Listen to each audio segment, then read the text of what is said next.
नदी का पानी गहरे किनारों तक था। छोटे हाथी के लिए पानी में बह जाने का खतरा था।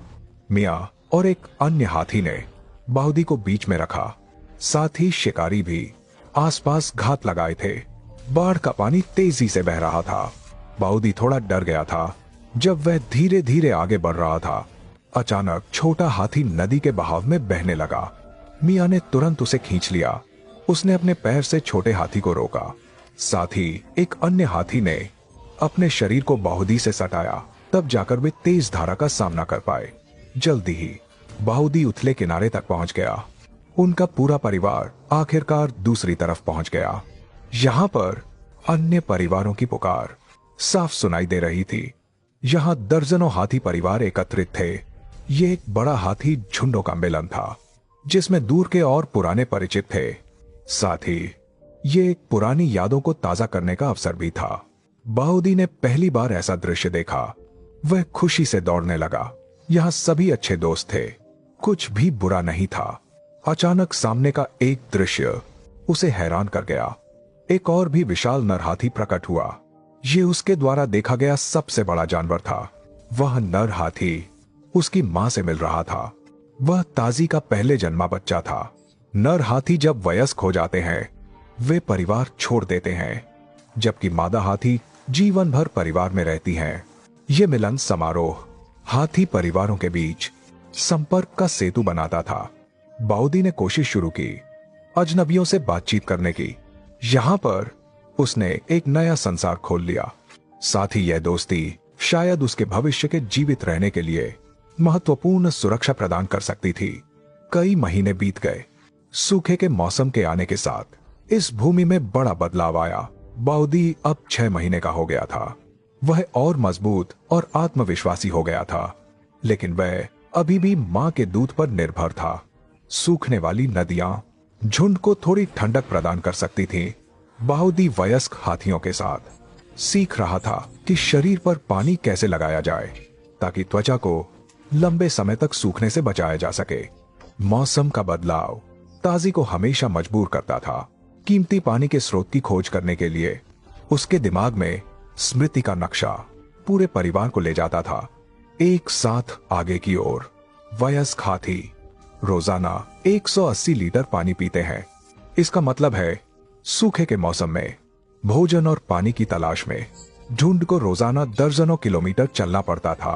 ताजी अपनी स्मृति के आधार पर एक पानी के गड्ढे तक पहुंची, लेकिन यहाँ पानी का एक कतरा भी नहीं था। भले ही हाथियों की स्मृति बहुत गहरी हो, लेकिन यहाँ का पर्यावरण पहले ही बदल चुका था। कोई उपाय न होने पर ताजी को दूसरा रास्ता चुनना पड़ा। वे आगे की ओर बढ़ते रहे।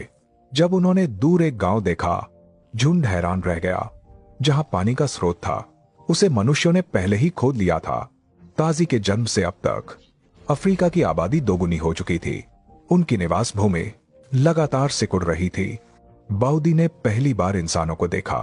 ताजी को अच्छी तरह पता था यह रुकना सुरक्षित नहीं था। उन्हें यह पानी का गड्ढा छोड़ना पड़ा।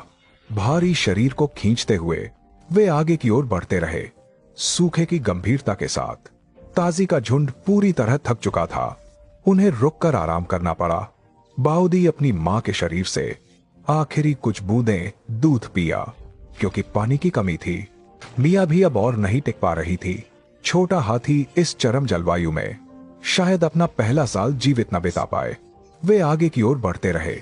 इस समय 50 डिग्री सेल्सियस का तापमान थके हुए झुंड को किसी भी समय गिरा सकता था। अगर और पानी का स्रोत नहीं मिला, ताजी का परिवार भारी जीवन संकट का सामना करेगा। वह गहरी स्मृति में डूबी, अपने दिमाग के रास्ते के आधार पर खोज जारी रखी। जल्दी ही अन्य झुंडों द्वारा छोड़ा गया एक निशान ताजी ने ढूंढ लिया। साथ ही उसने सामने पानी की गंध सूंघ ली। जब वे एक सड़क पर पहुंचे, ताजी अवाक रह गई, लेकिन नदी इस सड़क के दूसरी तरफ थी। ताजी ने कभी गाड़ियां नहीं देखी थीं। भले ही उसके पास प्राचीनतम बुद्धि थी, लेकिन सामने तेजी से दौड़ती गाड़ियां उसे असमंजस में डाल रही थीं। झुंड के अन्य सदस्य अब और इंतजार नहीं कर सके। उन्होंने इतना नहीं सोचा और सीधे सड़क पर घुस गए। मुखिया के साथ चलने वाले मियां और उनके बच्चे थे। उन्हें रात होने तक इंतजार करना पड़ा। लेकिन रात होने पर भी सड़क पर गाड़ियों का शोर कम नहीं हुआ। वे प्यास से तड़प रहे थे। सामने नदी को देखकर ताजी अभी भी नहीं हिली। वह निर्णय नहीं ले पा रही थी। अन्य युवा हाथी अपने स्वयं अगुवाई शुरू की। वे जोखिम उठाकर खतरे का सामना करते हुए धीरे धीरे सड़क पार करने लगे। बाउदी अपनी मां के साथ और अधिक साहसी हो गया, लेकिन ताजी अभी भी वहीं रुकी थी। वह आखिरी थी जो आगे बढ़ी। कौन सोच सकता था कि सबसे बुद्धिमान हाथी कठिन यात्रा से नहीं डरती थी और साहसपूर्वक आगे बढ़ती थी। लेकिन बदलते हुए संसार ने उसे हरा दिया। आखिरकार ताजी का परिवार नदी तक पहुंच गया। उन्होंने खुशी से चीखें मारी। ये वाकई बहुत मुश्किल था। बाउदी ने पानी में खूब छींटे मारे। पानी का स्वाद इतना मीठा और ताजा था। ताजी के सही निर्णय की बदौलत पूरा परिवार मुसीबत से बच गया। आखिरकार वे दूसरी तरफ पहुंच गए।